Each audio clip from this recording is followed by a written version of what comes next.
A boy is holding his best friend's dead body in his arms. He watched it happen right in front of him, and by the time the dust settles, the version of him that believed in never abandoning anyone is already gone. What is left just doesn't believe reality deserves to exist anymore.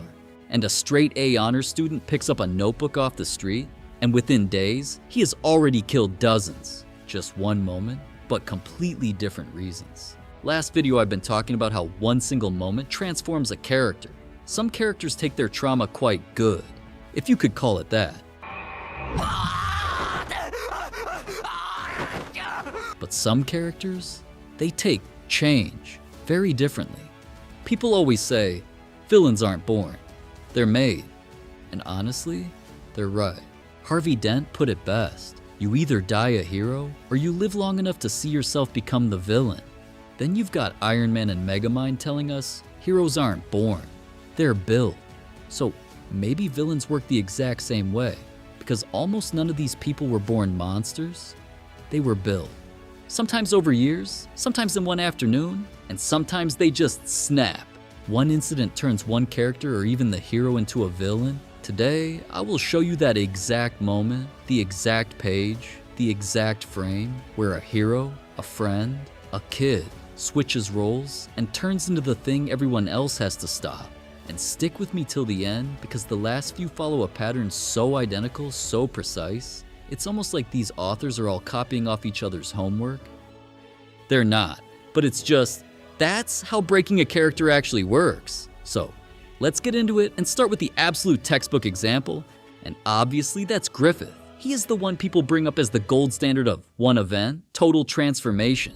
Griffith began as the legendary leader of the Band of the Hawk. His soldiers trusted him and would gladly die for him. But then Guts left the Band of Hawk and Griffith's world fell apart. The night Guts walks away, Griffith is left completely unmoored. So he seeks out Princess Charlotte and sleeps with her. One lapse in judgment, that's all it takes. Guards arrest him for treason the next morning, and the king, who, as it turns out, harbored his own twisted obsession with his daughter, doesn't just punish Griffith. He orders a full year of imprisonment and torture, and tells the torturer flat out to keep Griffith alive for all of it. And it's not a quick punishment, it's a full year of it. Whipped, flayed, his tendons cut so he could never hold a sword again, his tongue mutilated so he could never speak the same way again.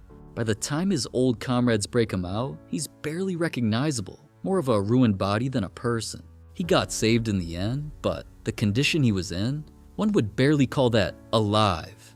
Despair made him choose to use the Crimson Bay Elite, which he got as a child. So why, after all that, does he reach for the Crimson Bay Elite, the one he's been carrying since he was a kid, instead of just trying to rebuild? This is where the fandom actually splits. A lot of longtime readers point to Griffith's behavior even before the torture, the cold, transactional way he used people, the total absence of guilt over anyone who died for his dream, and argue he was already wired like someone with antisocial personality traits, a guy who saw relationships as tools, not bonds. Under that reading, the eclipse isn't really a break in his character, it's just the first time reality finally gave him an excuse to act on what was always underneath. Other manga readers push back on that and say it's simpler than a diagnosis.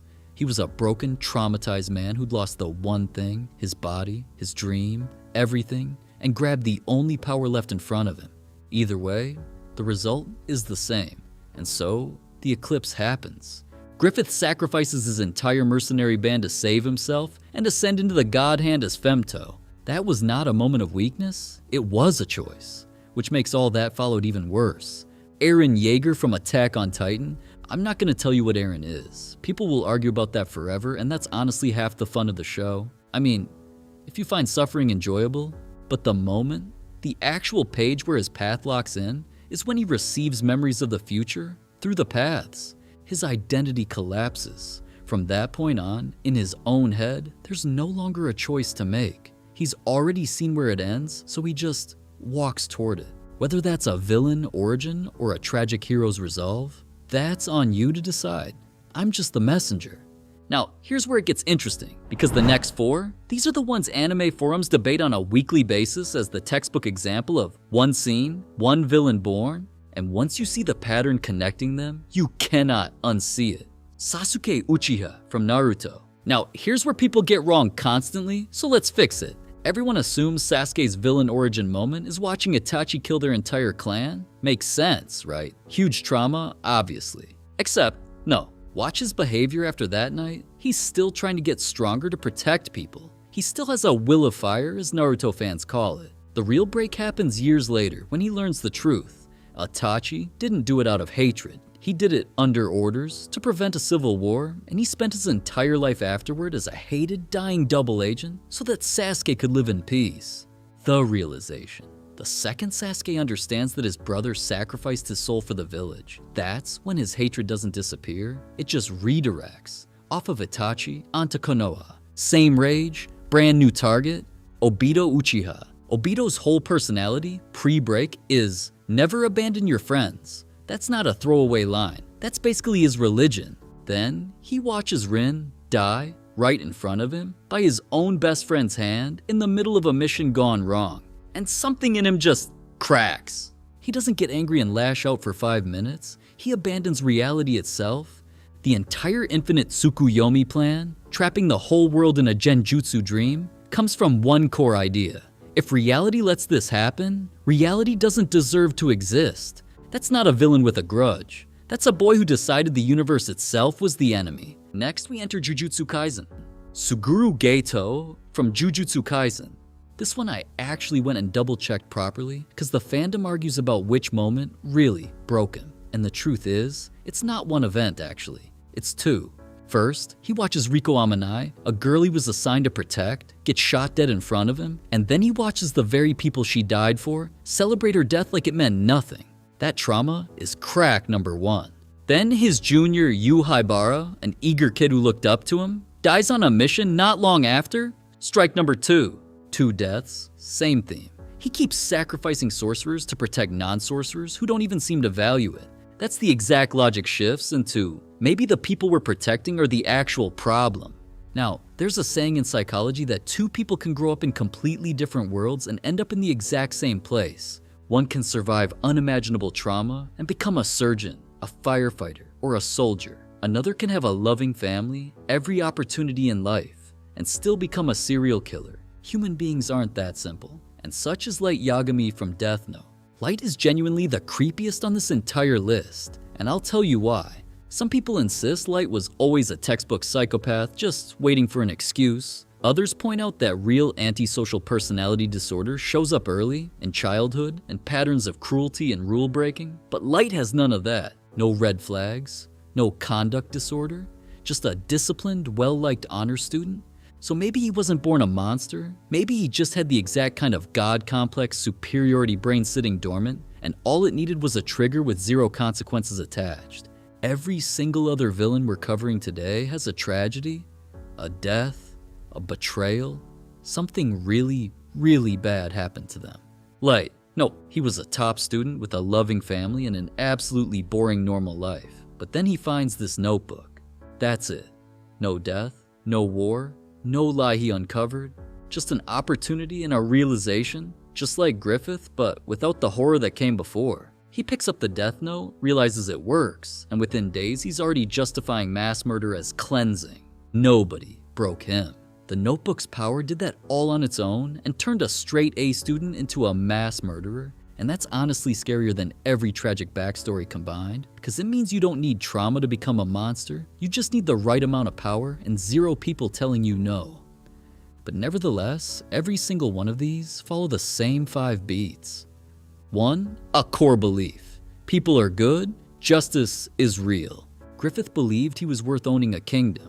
Eren believed the Titans were the enemy and the ones that destroyed the world. Obito believed friends should never be abandoned. 2. A traumatic event smashes directly into that belief. A death, a betrayal, a truth they can't unlearn. Guts leaves and Griffith cannot mentally handle that, makes mistakes, gets captured and tortured. Or like when Eren found out that his entire world is built on a lie. Obito believed Rin would always be safe with him, right up until he watched her die by his own best friend's hand. Light is the exception. There wasn't a tragedy that shattered his worldview. There was simply an opportunity that revealed it. 3. The identity collapses. The old worldview literally cannot survive contact with what just happened. Griffith's identity as a man destined for a kingdom cannot survive a year of being reduced to a broken, mutilated prisoner with nothing left to offer. Light's identity doesn't collapse from pain. It collapses from proof the second he realizes the notebook actually works. 4. A new, darker philosophy rushes in to fill that gap because the human mind hates a vacuum. Griffith decides every life around him is worth sacrificing for his dream. Aaron decides the only way to save his people is to erase everyone else's choice in the matter. Obito decides if reality allows this, reality itself doesn't deserve to keep existing. Light decides he's not a killer. He's a god cleansing the world, one name at a time. 5. The transformation locks in. There's no walking it back after this. The moment Griffith becomes Femto, the moment Aaron chooses the rumbling, the moment Obito becomes Madara's successor, and Light chooses to keep writing names. And that, right there, is why all these characters keep getting cited as the 4 most compelling fallen into villainy arcs in anime. Cause with these, you can point to the exact page, the exact panel, the exact second it happened, that one moment, everything changes. So, which one hit you the hardest? And hey, if you made it this far, you already know what to do. Smash that like, subscribe if you're new. I'll see you in the next one.